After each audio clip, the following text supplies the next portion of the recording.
Hi everybody, we are back and this is our first topical video, and Eric and I decided that what better topic to cover first and foremost is arguments, conflict.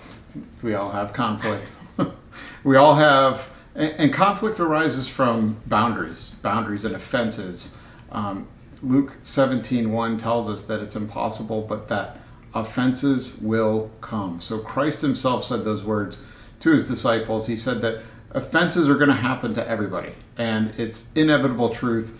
If you're in a relationship, a close relationship that's been going on for any length of time, you're gonna have conflict. So we wanted to talk about a recent conflict we had. Thursday. Yeah, Thursday. Not even a week ago.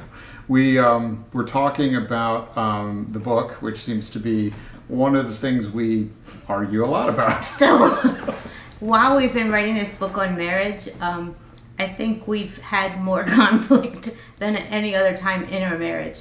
It's stressful, this undertaking that we have decided to do. And Eric is all about the content. You know, he's done most of the research, and I have been his editor. So a lot of the times we conflict on, I guess I look right at when I reviewed a page, I would look at the one thing he did wrong when I never looked at the good. And he would get offended by that. He's like, okay, so I have grammar problems, but what did you think about what I said? And I couldn't get past the grammar problems. So let me set it up. There was a part of the book that we asked our niece to read it. So she kind of proofread a page, and she had a comment in this one section. And the section in particular doesn't really matter. You can get the book and read about it yourself. But basically, the analogy I used in the book was Play-Doh. And if you take yellow Play-Doh and blue Play-Doh and you mix it together, it becomes green. And that was really the point I was making. But her comment wasn't even on that section. It was in the same part of the book, but it wasn't that particular passage that she was commenting on. So the first thing that happened was I started reading the comments to Cheri, and I told her about this one part of the book, and she said, "Oh, you mean the part with the Play-Doh?" And she jumped right to that because she'd always had a hard time with that. First of all, she didn't believe me. She didn't believe that yellow and blue actually made green. I had to show her a YouTube video where somebody actually did it. I know yellow and blue makes green, but I didn't think mushing yellow and blue Play-Doh together would make the perfect, consistent color of green. Right. So, so she came in and started harping immediately on that, and that immediately offended me because... Well, what did I say exactly? Let's hear your story. Well, you said that... I know what part she's talking about. Yeah, I have a hard time with that too. I never really liked the Play-Doh analogy because, you know, yeah, yellow and blue make green, but you really got to mash it together and make it do that. And again, going back to her content, she was going to the negative. And I guess the thing that bothered me the most is that we have already talked about it. Hang on, let me give my version of what really happened. But I didn't tell you what I was offended by. We'll go over that in a minute. Okay. So Go ahead. I stood there and I knew, okay, I don't have a poker face. So he could tell already that something that was going on was, you know, whatever he was saying, I wasn't in agreement with. And I took a breath and I said, okay, I'm about to tell you something that you're not going to be very happy with. And I said, I feel like the yellow and blue Play-Doh analogy, it just doesn't make sense to me. That you're going to have to mash it together for 20, 30 minutes over and over again in order to get to be a black blob. And it's never going to be black. I didn't say black, I said green. Read the book. It's not black. So, and I just said, you know, I think that I didn't really agree with your analogy. I thought you could use a different analogy. And that's when he got offended and he got his feelings hurt. And I just walked away and decided I was going to go work out or take a shower or something like that. And the bottom line is, regardless of how it happened, I was offended.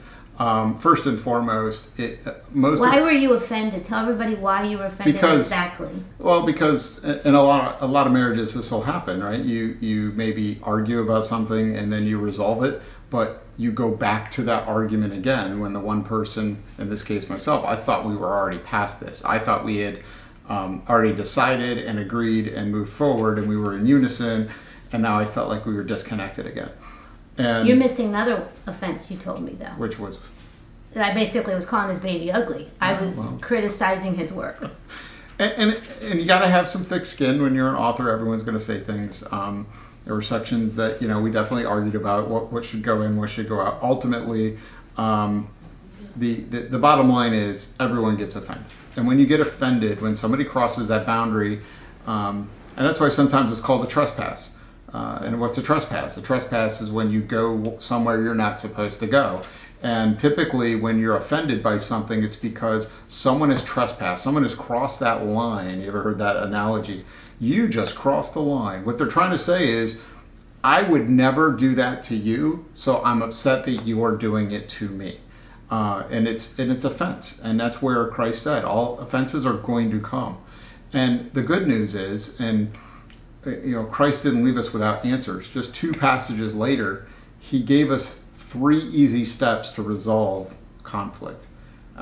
So remember, I said I kind of walked away because I felt like we weren't getting anywhere, and it didn't matter. He was hurt. He was offended. So I know how he is, and he needs a few minutes, and it could have escalated. So I just went about my business and went and did whatever my thing was. And the bottom line is every marriage has offenses, and when the Bible does say in Genesis that 2 become one flesh, and that is true, but that doesn't mean we lose our individuality. It doesn't mean we aren't still unique in our own way. And sometimes those unique aspects of our personality can actually become the cannon fodder for the spouse to get angry and to offend. It could be something about me that you don't like, that you want to change. If it's between Cheri and I, it could be a number of reasons why. It could be other types of idiosyncrasies that we have. Now, if there's a sin problem, you want to change that. But if it's if it's not a sin problem, disagreement over something like as Play-Doh. Simple as, let's not use a Play-Doh analogy, or I didn't like the words you chose, right? So then tell everybody what happened. I was in the bathroom, I think, and you came in. Well, sometimes before we get to that, there's several ways I could have responded, right? It could have been a heated argument. Yeah, I mean, I think what happened, first of all, it was in my pride, and I'll admit that. I mean, it's in my pride, a pride of ownership, right? This is, again, my baby being ugly. Mm-hmm. If we have our pride in check, if we're being humble, it's really hard to be offended. Proverbs 13:10 tells us, only by pride cometh contention. You want to reduce the conflict in your marriage, you need to reduce the pride in your marriage as well. Because pride's always linked to conflict. So as a resilient step towards your marriage, getting better, reducing the amount of conflict you have, pray to God to bring humility into your heart. Humility is the opposite of pride. And the more humility we have, the more of a servant's heart we have, and the better and smoother our marriages are going to be. And in our situation with the Play-Doh, both of us were dealing with pride issues. I wanted to be right, and I was calling his baby ugly, and both of us were struggling with that. So that's all for tonight. We'll be back soon, and we'll continue on this topic, and we'll talk about successful resolution for next time. So love y'all. God bless. Good night.